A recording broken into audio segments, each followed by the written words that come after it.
Non riesci a incastrare il chiodo?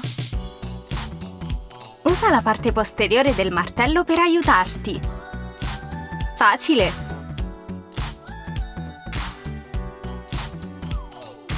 Non mettere così la catenina per gli occhiali. Si sfila. Prova così.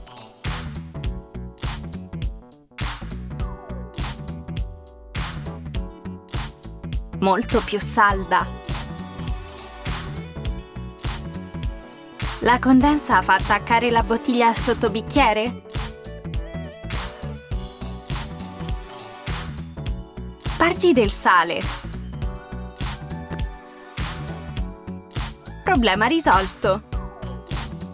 Ecco un modo per creare in un attimo il sottovuoto. Lascia una piccola apertura e immergi il sacchetto in acqua. Poi richiudi. Perfetto!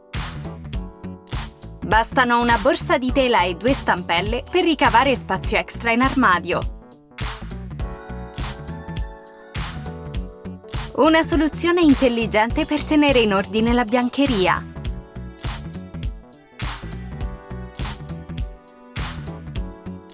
Che disastro! Usa un sacchetto.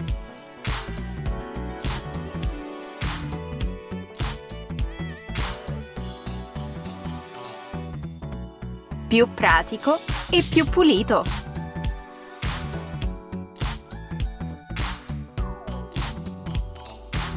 Non riesci ad aprire la confezione? Stringila con le mani per rompere la plastica. Aperta in un attimo senza forbici.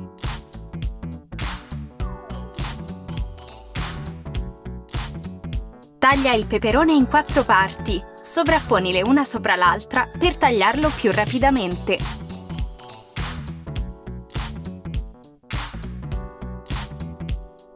Facile e veloce. Voglia di uva? Così ci vuole troppo tempo. Copri l'uva con un panno e massaggiala delicatamente. Pronta in un attimo!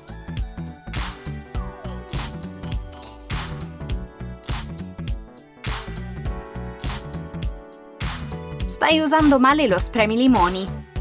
Gira il limone dall'altra parte. Molto meglio.